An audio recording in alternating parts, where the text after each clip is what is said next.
also good morning, Sir Tawin. And I will introduce myself first. I am Christopher Espinosa. I am Joanna May Kapadman. I am Krisha Calago. I am JCM Luberanes. I am Rochella Cesarian. And we will tackle all about interview and interrogation. So, interview and interrogation.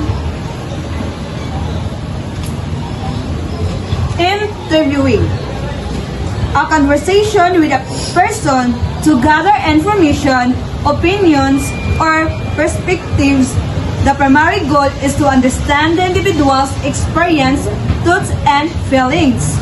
So, usa ka pag-istorya sa usa ka tawo aron makuha ang information, mga opinion, o mga pananaw. So, the primary goals ani niya is katuyuan mao ang pagsabot sa mga kasanatian, mga hunahuna o mga pagbati sa usag-usa or individuals. So, ang interviewing daan, narin po ni siya yung mga techniques. So, first is open-ended question. Ikaduha, active listening. Ikatulo, building rapport. Ikaupat, summarization. Ikalima, non-judgmental approach. And the last is note-taking. So, kung maingon tag open-ended question, so man siya ang pag-encourage sa manasa witness para mahatag niya tanan ang mga information or mga details. For example is kani unsa man ang imong nakita. So muna siya ang pag-example. Ang example niya muna eh. So unsa man during atong sa crime scene, unsa man ang imong nakita dito nga time. So active listening, paying close attention to verbal and non-verbal goes to show genuine interest and understanding. And this involves asking clarifying question and reflect back with the interview has said. So, kung mayroon dito, spitan, ako ang interviewer, so, dapat tarungon ako o question ang interviewee para muhatag siya og sakto nga details. Kadua is building rapport, establishing a connection with the interviewee through warmth, empathy, and genuine interest. Summarization, periodically summarizing key points to ensure understanding and to guide the conversation. Next is non-judgmental approach, avoiding interrupting, criticizing, to expressing personal opinions, to maintain a neutral and welcoming environment. So, kanina yung non-judgmental approach, so dapat avoiding the interrupt. So, i-avoid yun nato ng mga pag-interrupt. Then, last is note-taking. Record key information to ensure accuracy and facilitate future reference. So, ang note-taking po daay is a very important. Why? Kaya ang muna siya tigsulat sa mga information para mahimo din siya og sa accuracy. So my topic is all about interrogation and techniques of interrogation. So interrogation, a structured questioning process often used in law enforcement or security settings to extract information from a suspect, particularly when there is suspicion of wrongdoing. So kaning interrogation is usa ka structured nga proseso sa pagpangutana sa kanang suspect para mutug-an siya og mga informasyon about atong mga incident nga nahitabo, like kanang itong krimen nga naigipatay ni ana. So kinahanglan ang katong suspect is i-interrogate siya through questioning. Ang interrogation is there is a techniques. So una, direct questioning. Direct questioning, asking specific, pointed questions to target specific information.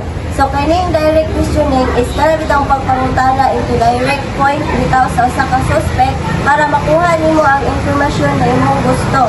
Like for example, kanang pangutan-on nimo nga asa ka atong gabihia nga nahitabo na nga krimen. Mao na ang question sa direct questioning.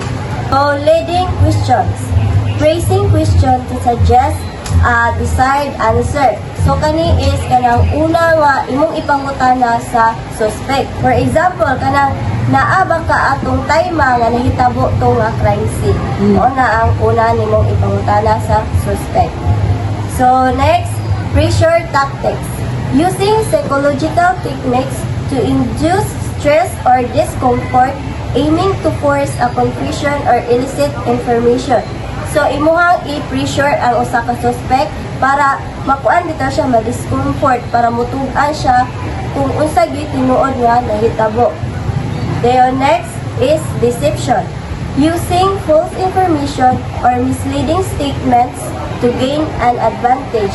So kani is paggamit og mga dili tinuod nga information or mga statements para makuha nimo, mag-pretend bitaw ka para makuha nimo og unsa gyud ang mga evidence nga dapat nimo makuha. Next, confrontation. Directly accusing the suspect of wrongdoing, challenging their denials, and attempting to break down their resistance. So imo siya i-confront para ang suspect is kana bitaw mag-challenge siya sa iyang pagbinuret mismo, tungkan na siya kung unsa gyud nahitabo nga tinuod.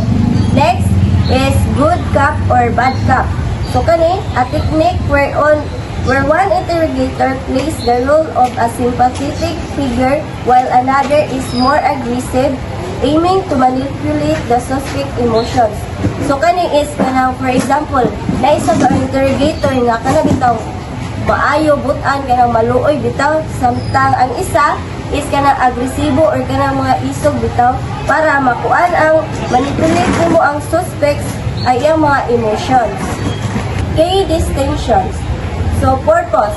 Interviews aim to gather information while interrogations seek confessions or specific facts. So ang interview is pagkuha og mga information then while ang interrogation is para mo confess ang usa ka suspect ug makuha ang tinuod nga mga mahitabo. Next, approach. Interviews are generally collaborative while interrogations are confrontational. So interviews is kailangan na adyo siya makikula bitaw para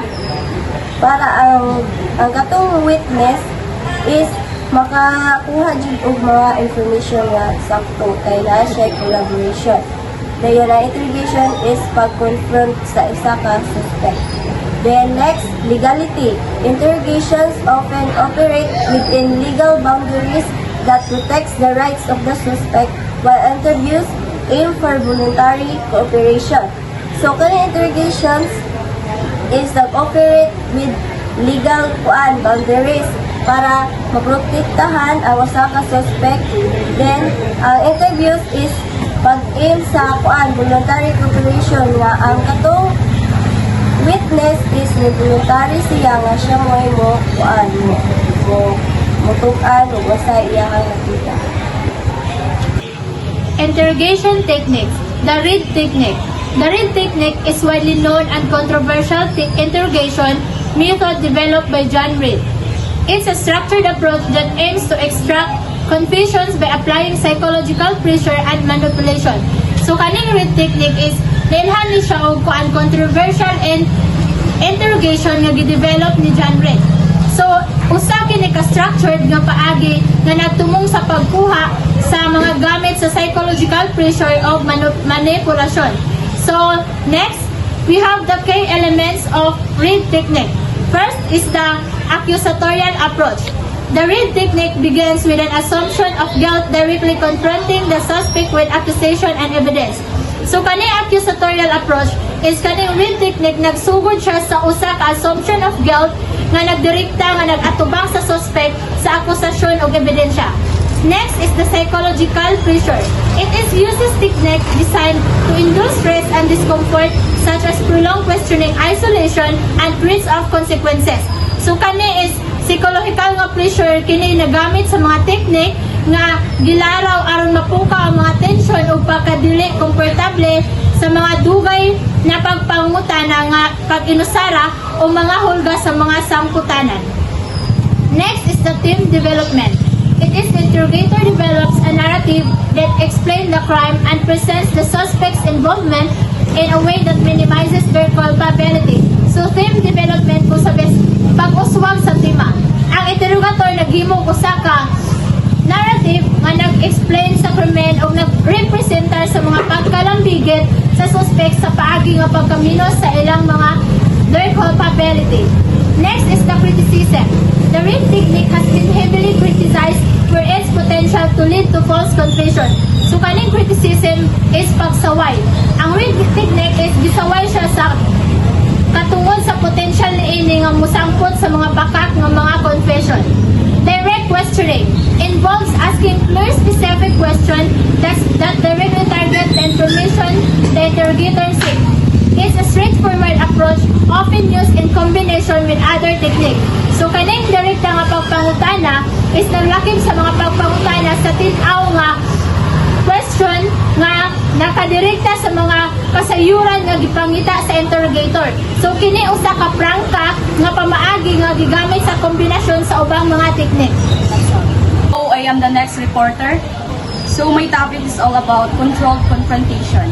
So controlled confrontation involves presenting the suspect with evidence of their involvement in the crime, aiming to challenge their denial and create a sense of vulnerability.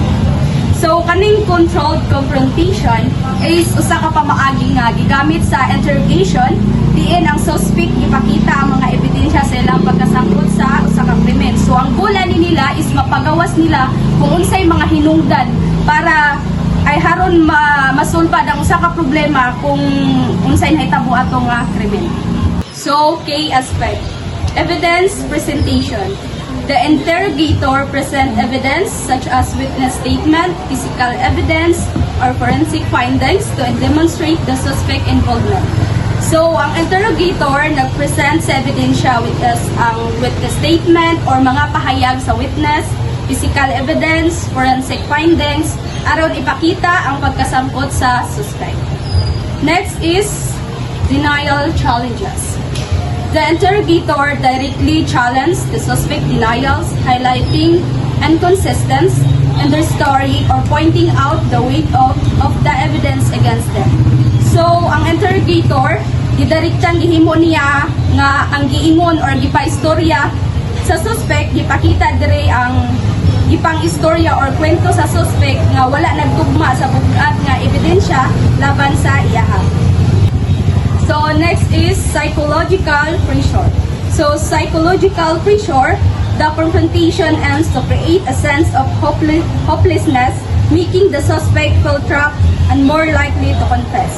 So ang tumungan ni sa confrontation is mao ang pagwala o paglaom sa suspect or kanang naipit na bitaw ang suspect para matug-an niya kung unsa gyud tinuod nga nahitabo nga siyang minabuhat ato nga suspect. So next is interviewing techniques. So cognitive interviewing. Cognitive interviewing is designed to improve the accuracy and completeness of eyewitness accounts. It's often used in law enforcement and investigative setting. So kaning cognitive interviewing is usa ka pamaagi or design aron ma-improve ang accuracy or kabuuan sa mga pahayag sa nakasaksi. So kasagaran kini gamiton sa mga law enforcement or investigative setting. So mao ni ang mga techniques. Reconstruction. The interviewer encouraged the witness to mentally reconstruct the event, including details about the environment, the sequence of events, and their emotion. So, ang interrogator or interviewer, i-encourage nila ang mga witness to mentally reconstruct sa event or i-recall nila sa ilang huna-huna kung unsay nahitabo atong panahuna ug i-detalye nila bahin sa palibot. So, ang pagkasunod-sunod sa mga panghitabo ang ilang mga emosyon is report everything. The interviewer emphasized the importance of reporting every details, even if it seems trivial or irrelevant. So, kaning report everything is ihatag or gibukaton sa interviewer or interrogator ang mga hinungdan sa pag-report sa matag detalye. Bisag kini nagtanaw or nagpakita nga dili siya importante or gamay ra siya nga ebidensya. Next is change perspective. The interviewer asks the witness to describe the event from different perspective, what they saw, heard, smelled, or felt. So, kaning change perspective, interviewer naghangyo sa nakasaksi nga i-describe ang panghitabo gikan sa lain-laing perspective, which is pananglitan kanang kung unsay ilahang nadungog, nakita, nasimhutan or nabati. So next is reverse order. The interviewer asks the witness to recall the event in reverse chronological order. So kaning reverse order is ang interviewer naghangyo sa saksi nga hinumduman niya ang panghitabo sa baliktad na pagkasunod-sunod sa mga panghitabo. Narrative interviewing. The narrative interviewing aims to elicit a person's story in their own words, providing a rich and detailed understanding of their experience, perspective, and motivation. So, a narrative interview is tabang iyang i-story kung unsa ang iyang nakita dito sa crime scene. Which means is iyang kaugalingong words nga unsa iyang nakita dito. Muna siya. Ang narrative interviewing is na siya techniques. First is open-ended question. The interviewer used bold, open-ended question to encourage the interviewee to tell their story in their own way.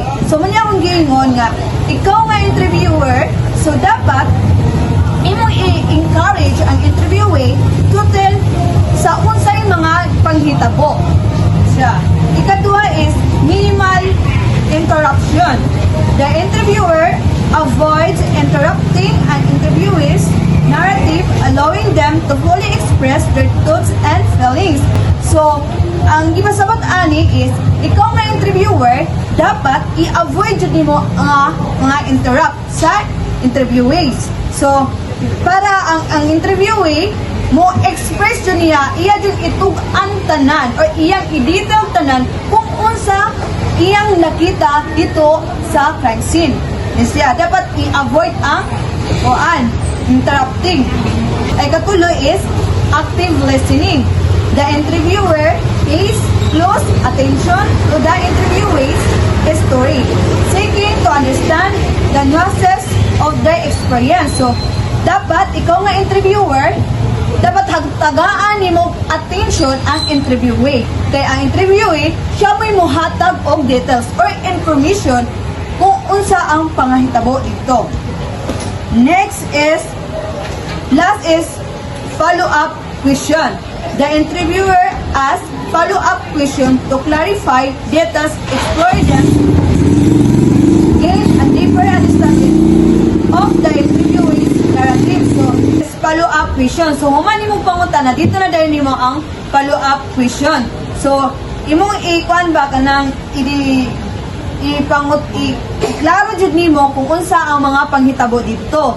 So kay arang interview mo tugaan jud siya kung unsa kay mga hitabo dito nga mao ni siya magkapatay na. So kailangan i-clarify jud nato.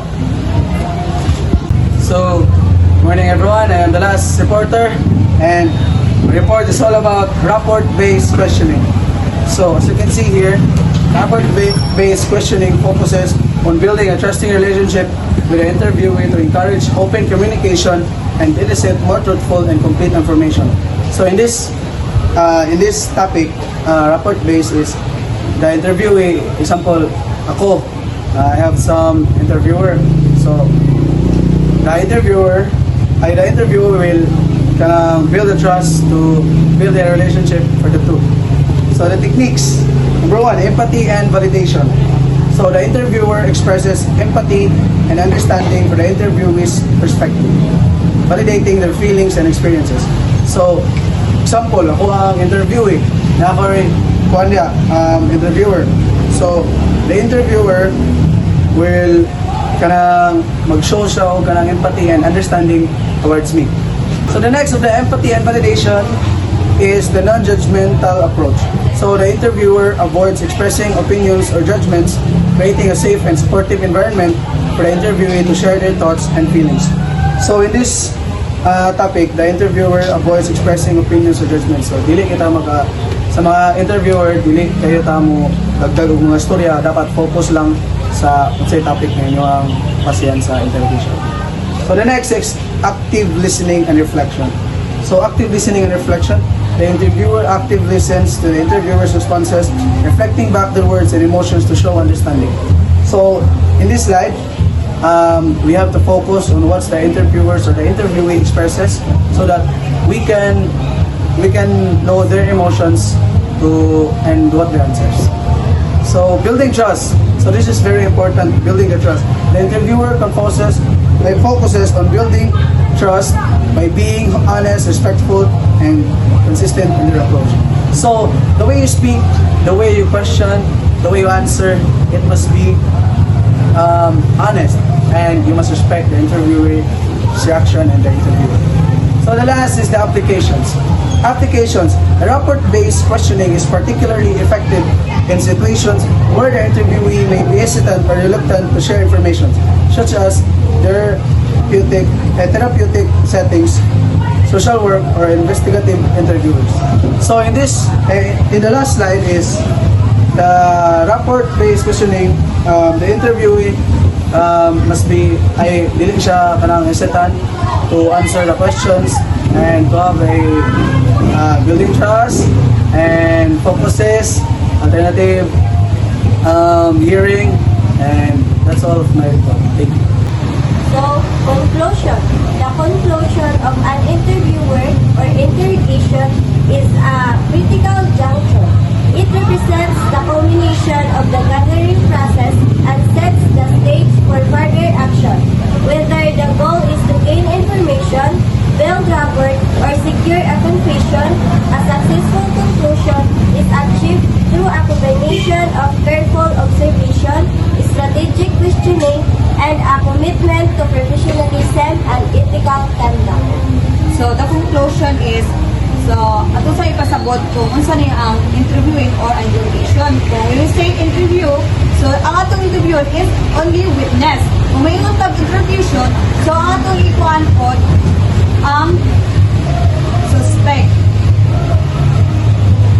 So, ganun sa interrogation is importante para makakuha kag mga information sa usa ka suspect o sa gyud nahitabo ato nga crime scene. Sa interrogation is mahibaw-an nato ang mga pahitabo. Kay build makakuan man tao kay nahitabo ato nga crime scene, makakuha tao mga information para makakuan nato. So, as interviewer, yun, kailangan hindi mo ikuan yun ang suspect para matukan sa tinuod para masulbad ang sa case.